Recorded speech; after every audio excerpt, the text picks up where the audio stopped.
ဒီနေ့ကမေလ14 2026ကျွန်တော်ဗီဒီယိုတစ်ဖိုင်ဖွင့်ပြပါမယ်နားတော်တာဆင်ကြည့်ပါမင်္ဂလာပါဘုရားကွင်သာနာစောင့်ရှောက်ရေးအဖွဲ့ရွေချက်နဲ့တန်တိတ်ခံများတင့်ငញ្ញမ်းကိုအခြေခံ၍အမျိုးဘာသာသာနာတည်တံ့ရေးအတွက်ကြိုးစားဆောင်ရွက်မည်နှစ်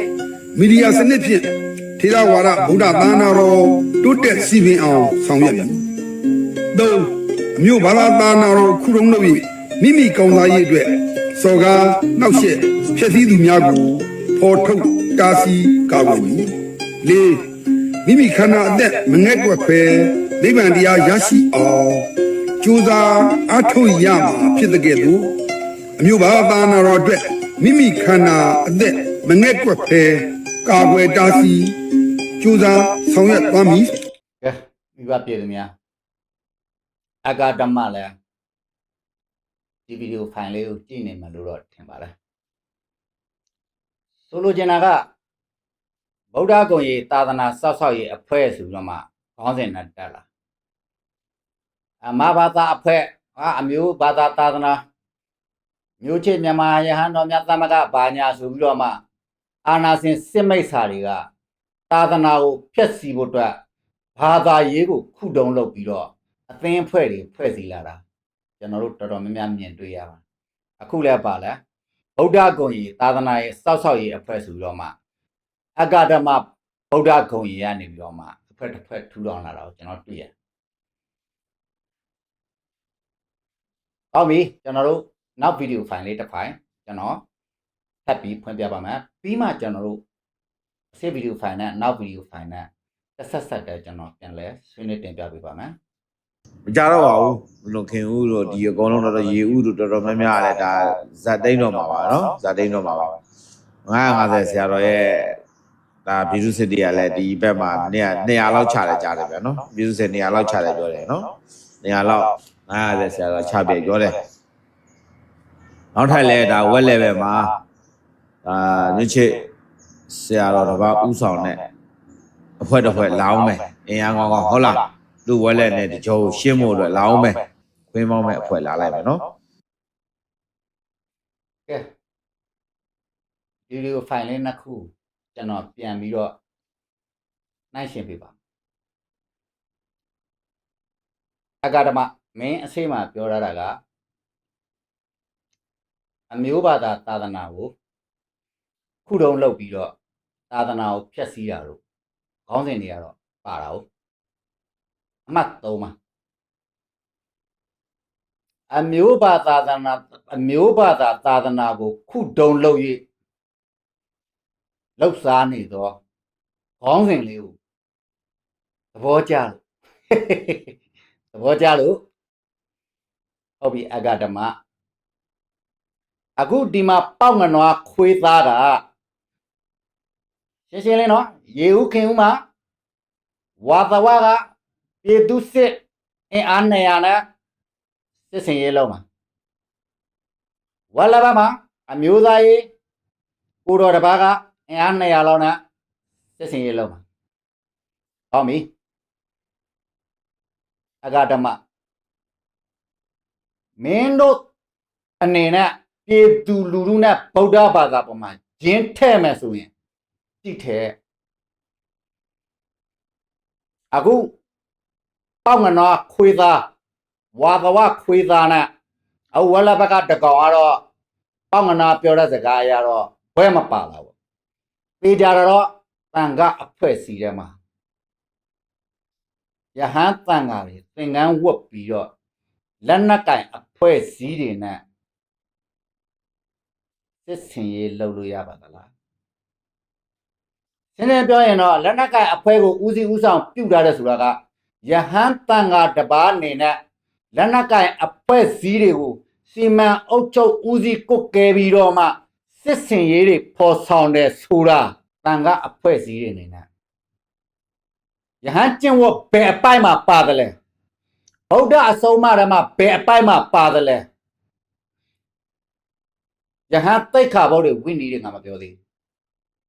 မင်းတို့ယဟန်ကျင့်ဝတ်ထဲမှာပါသလားအဂါဓမ္မအားကြောင့်မင်းတို့တဲ့ပြောလားဟုတ်ပြီ မင်းကအခုဘာလဲအမှတ်3မှာအမျိုးဘာသာသာသနာကိုခုတုံလုပ်၍ဆိုတော့အဲ့ဒီပုံကိုယ်တွေကိုတုတ်တင်ရှင်းလင်းမှဆိုတဲ့အချက်ကလေးပါလာလို့သဘောကျလို့အခုသင်္ကန်းဝတ်နဲ့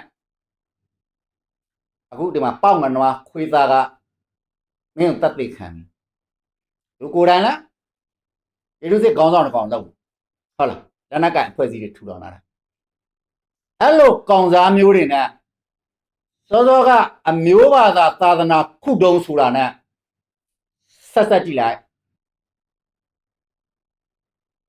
ဆက်ကြည့်လိုက်ပါအဖြေတွေ့သွားလိမ့်မယ်မင်းတို့ဟောတဲ့ပြောတဲ့ဥစ္စာကိုပဲအမှန်တရားလူမရှက်ဘူးလားမင်းတို့ကွာသင်္ကန်းချုပ်ပြီးဖာကောင်းလှုပ်ရှားတော့ထမင်းမငတ်တဲ့လောကကြီးထဲမှာသင်္ကန်းဝတ်ပြီးပြည်သူတွေကိုဂျင်းထက်ကဘာမှာဗုဒ္ဓဘာသာဆိုတာအရှက်ကင်းမဲ့တိတ်ခါနှစ်ပြားမှမတောင်မင်းတို့သင်္ကန်းဝတ်နေနဲ့လှုပ်တယ်မင်းတို့မရှက်ဘူးလားမင်းတို့ဖယားမျက်နှာအိုးမဲ့တုံးနေတာမရှက်ဘူးလားမင်းတို့ပြောတဲ့စကားတွေနဲ့မင်းတို့လှုပ်ရက်တွေနဲ့နှိုင်းရှင်ပြီးရင်ငါတို့ဒီလူမဟုတ်ရဲ့လားတန်ခါဆိုတော့အဝေးသမင်းစားတဲ့ကောင်တော့အဲ့လိုမလုပ်ဘူးချီးစားတဲ့ကောင်မစင်စားတဲ့ကောင်တွေရတာလင်းအဲ့ဒါလိုအောက်တန်းစားဆန်တဲ့လှုပ်ရက်တွေကိုလုပ်တယ်ပြောလိုက်ရင်သာသနာအမျိုးဘာသာသာသနာကတော့ပါဇက်ဖြာမချောက်လှုပ်တဲ့လှုပ်ရက်တွေကကြီးစောက်တလွဲတတ်လှုပ်တယ်ဒါပေမဲ့တခုတော့ပြောလိုက်မင်းတို့လိုကောင်စားမျိုးတွေကိုဖင်ကုန်းဥချကတော့နေတဲ့ကောင်တွေကိုတတ်ကြည့်စစ်တမ်းဂုံသိက္ခာရှိတဲ့ဗုဒ္ဓဘာသာဝင်တွေမပေါ့မင်းတို့လိုကောင်မျိုးတွေကိုစစ်ခိုးဥချတင်မဖယားမှန်မဖယားသစ္စာခံပြီးဖင်ကုန်းကတော့လှူတန်းနေတဲ့ဆိုတဲ့ကောင်တွေကခွေးနဲ့မျိုးဆက်ကြထားတဲ့အောက်တန်းစားအမျိုးရုပ်တွေကသာလေမင်းတို့လိုကောင်မျိုးကိုရှစ်ခိုးကောင်ရှစ်ခိုးနေလဲလှူဒန်းကောင်လှူဒန်းတန်းလိုက်လဲမိဘပြည်သူများကျွန်တော်တို့ကယဟန်တန်ဃာတွေစော်ကားနေတာမဟုတ်ဘူးယဟန်တန်ဃာနဲ့ဗုဒ္ဓသာသနာကိုခုတုံလုပ်ပြီးတော့တိုင်းပြည်ကိုဖျက်ဆီးစစ်ခွေးစစ်မိတ်စာတွေအာဏာယူတွေတက်ဆိုးစေဖို့အတွက်ဘာသာရေးအကြောင်းပြပြီးတော့မှဒီကောင်တွေဒီဇိုင်းမမတ်လုပ်နေတာဘလောက်ထိအောက်တန်းစားဆန်တယ်လဲဘလောက်ထိလူမဆန်တယ်လဲဘလောက်ထိရုံမှတောက်ကျက်တယ်လဲဆိုတာမိဘပြည်သူများခွဲကြနားလည်ဖို့လိုတယ်ဒါကိုခွဲကြမှုမသိပဲနဲ့သင်္ကန်းဝတ်ထားလို့အဲ့လိုကြီးမစော်ကားပါနဲ့ယဉ်ကျေးပေးပါဆိုတာကတုတ်ပြောတဲ့စကားလုံးမှာလူတွေအသက်မသေးလူတွေအတွေးခေါ်မညံ့ဖြင်သွားဒါပေမဲ့ဒီခွေးသားပေါက်မနွားတို့အခုအဂဓမ္မဗုဒ္ဓဂုံရီတို့ဆိုတာဒီဇိုင်းမမတ်ဒီစစ်ခွေးစစ်မိတ်စာတွေတက်ဆိုးစေဖို့အတွက်နေစဉ်နဲ့အမျှစက္ကန့်မလက်လုပ်နေတယ်လူတွေကိုဂျင်းမျိုးထဲမှာလူတွေကိုဝါဒမှားအောင်လုပ်မယ်လူတွေကိုမိစ္ဆာဒိဋ္ဌိဤဝါဒတွေလွှမ်းမိုးအောင်လုပ်နေတဲ့အကြံစိုးညံစိုးရတာလင်းအလွန်တရာအောက်တန်းစားဆန်တဲ့လုပ်ရဆိုတာကိုလည်းမိဘပြည်သူများနားလည်ဖို့လိုတယ်ဒါကိုနားမလည်ပဲနဲ့ဟာသင်္ကန်းဝတ်ထားတဲ့ပုံကိုယ်တွေကို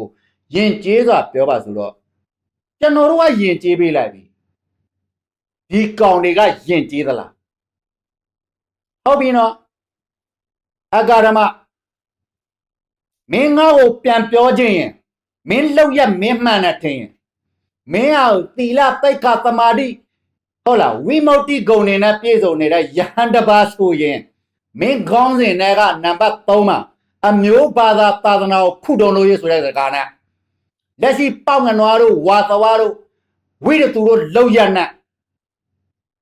မင်းဖြစ်ရှင်းလေမင်းအဲ့ဒီကိစ္စကိုဖြည့်ရှင်းပြီးရင်ငါတော့ပေါက်ငနွားခွေးသားတို့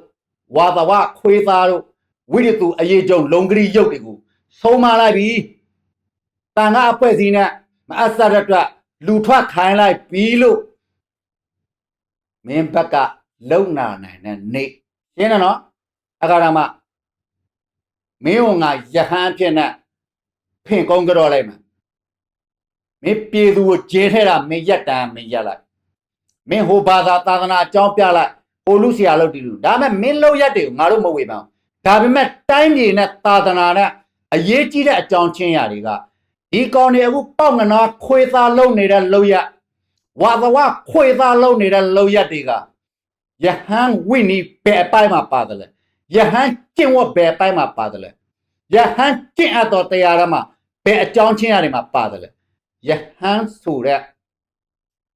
တိတ်ခါပုတ်တွေကျင့်ဝတ်တွေထဲမှာ